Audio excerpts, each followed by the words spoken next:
เต้นออกเลยได้กินอันใดได้ตัวหนึ่งเลยกระดุงห้างที่ว่ารอดไปเลย กระดุงขาดกระดุงโอ้เอาปลาขึ้นทีหนึ่งเลยผู้นี้มาส่งเข้าให้แม่ผู้นั่งอยู่อัดหน้าบ่เห็นกองอยู่ มื่อได้ไปโรงเรียนบ่มื่อได้เพิ่นยังว่าส่งเข้าให้แม่นะจักหน่อยรอจักหน่อยน้ำห้วยนี่มันออกจากภูเนาะไหลออกจากภูควายไหลควายยังบ้านไหนเด้ง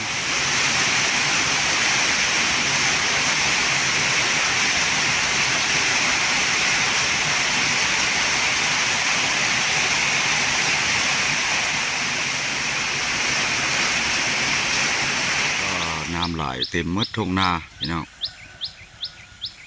ตกแต่5 โมงเช้าเนาะจนฮอด12 โมงปัจจุบันนี้น้ำไหลเลยเต็มมืดน้ำห้วยกำลังมาพี่น้องแข่งขมวนเด้อพี่น้องเด้อได้ตกแล้วตกขนาดเนาะน้ำกำลังมาเนาะน้ำกำลังมาว่ะเป่าตัวได้ยินเขาเอิ้นใส่ว่าโอ้ยน้ำไปเบิ่งในน้ำเชิงลงกำลังมาว่ะโอ้เพิ่นตึกกระดุงพี่น้องป่าขึ้นกำลังขึ้นพวกนี่ป่าใหม่แซ่บได้ป่าใหม่ได้ขัวมันกระโบดพี่น้องน้ำกำลังมาป๊อดพลแท้พลว่าพี่น้องเพิ่นตึกกระดุงก็ได้แท้ป่ากำลังออกจากปากถ้ำกำลังได้พี่น้องเด็กกำลังเริ่มลังไหลกันมาพลกำลังขยะเนาะ12 โมงป่ายเดี๋ยวนี้เนาะพี่น้องเบิ่งตกตั้งแต่5 โมงวานนี่ก็ตกคือกันเนาะ6 โมงก็ตกนั่นนึง3 โมงเช้าตกอีก5 โมงเช้าฮอด12 โมงก็หาเริ่มยิ้มยับสีเช้าเดี๋ยวก็ตึกกระดุงพี่น้องนี่หมานบอกเราลงแล้วจักหน่อยรอจักหน่อยน้ำห้วยนี่มันออกจากภูเนาะไหลออกจากภูอันนี้เก็บภาพอยู่บ้านกระโบดเนาะแข่งขมวนพี่น้องกำลังมาน้ำกำลังมาฝนเศร้านั่นนึงก็อดถ่ายบ่ได้ก็เลยออกมาถ่ายภาพให้พ่อให้แม่ให้พี่ให้น้องเบิ่งพี่น้องอันนี้คือขวบ้านกระโบดเฮานี่เลยทางมาย่อทอดปลาเข้าแล้วฮะย่อขึ้นกำลังมาบอกกำลังออกมาบอกโอ้ป่ากำลังมาพี่น้องป่าไม้แซบเลยเนาะป่าไม้เนาะป่าไม้มันไข่ทางเทิงกับกำลังเขาเบิ้งมันขึ้นบอลมันเคยขึ้นพวกเขากัดพวกเทิงพวก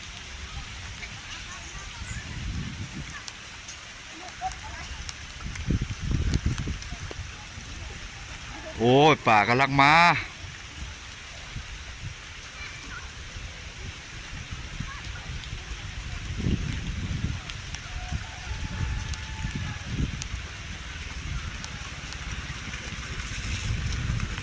น้ำกำลังมามันป่ากำลังเข้า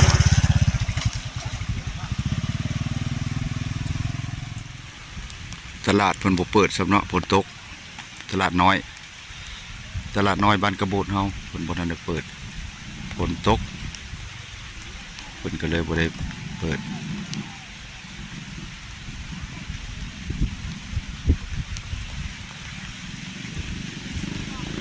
อันนี้ผู้เดียวตึกผู้เดียวเนาะนี่เนาะบ่เท่าไม่เท่าตึกคนเดียวเลยโอ้ได้แล้วเริ่มได้เลยได้พี่น้องเริ่มได้แล้วบ้านเพิ่นอยู่นี่บ้านนี่กับบ้านนี่กับหลังคาบ่หลายแต่บ้านหลังคาห้างเนาะประมาณ70-80นี่แหละเดี๋ยวนี้ก็เริ่มขยายออกก็จากร้อยปลายคนละพี่น้องบ้านนี่ยังเป็นบ้านที่ว่าชนบทอยู่แต่ว่าหากินด้วยธรรมชาติส่วนมากก็เฮ็ดส่วนมันต้นเฮ็ดให้เนาะปลูกพักบ้านนี่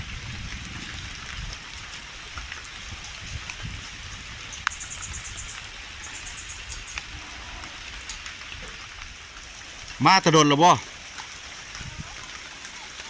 โอ้คนตกแห้งเท่าใดก็มาเนาะใจมาก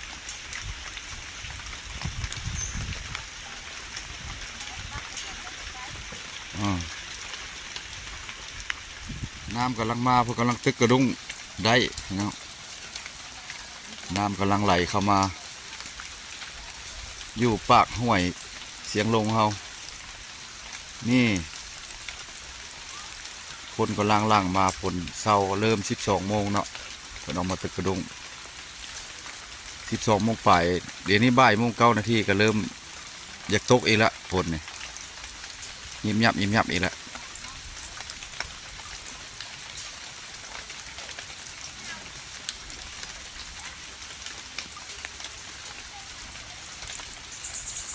มาพี่น้องโอ้อึ่งห้องขนาดอะไรมาแรงนี่เนาะลงห้วยนี่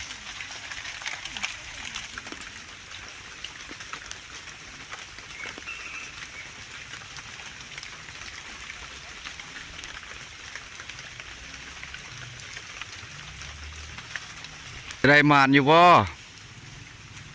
ฮะบ่มาน โอ้มันกำลังเริ่มขึ้นมันป่าจะขึ้นห้วยเนาะมันออกมาแต่เก้าก็แค่นี้แล้วมันขึ้นห้วย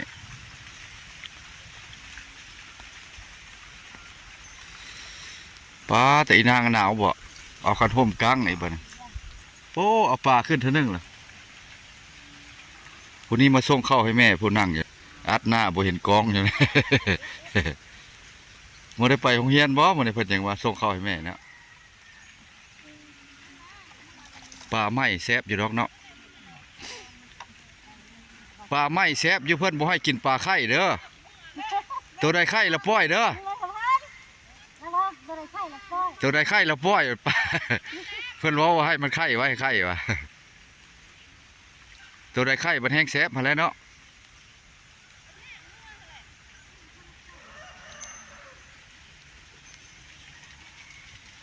แต่เก้ากับจุดนี้แหละป่าขึ้นเอาอันนั้นมากัดพาเดียวกัดขว้างแห่ได้ปลากดห้วยเนี่ยปลากดมาขึ้นใช่ไหมห้วยเนี่ยน้ำกำลังออกมาเพื่อนเอาป่ามาส่งเท่านึงแล้วพี่น้องมาได้หลายป่าตึกใหม่เพื่อนพอว่าตึกแต่8 โมงเนาะฝนตกแต่7 โมงเช้า5-6 โมงเช้าจน12 โมงแล้วจังขยะเดี๋ยวนี้นะไปเท่าที่ตอนน้ำกำลังน้อยถือเอาเลยป่า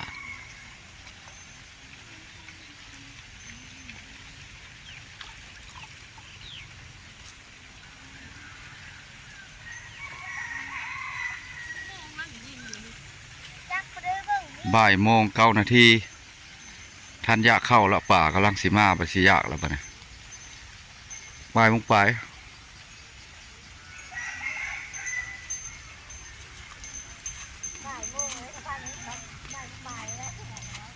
บ่ายโมงไป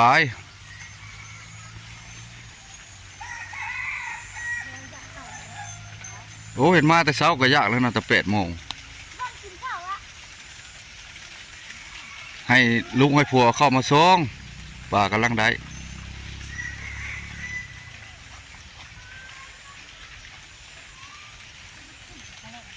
เต้นออกเลยได้กินอันใดได้ตัวหนึ่งเลยกระดุงห้างที่ว่ารอดไปเลย กระดุงขาดกระดุง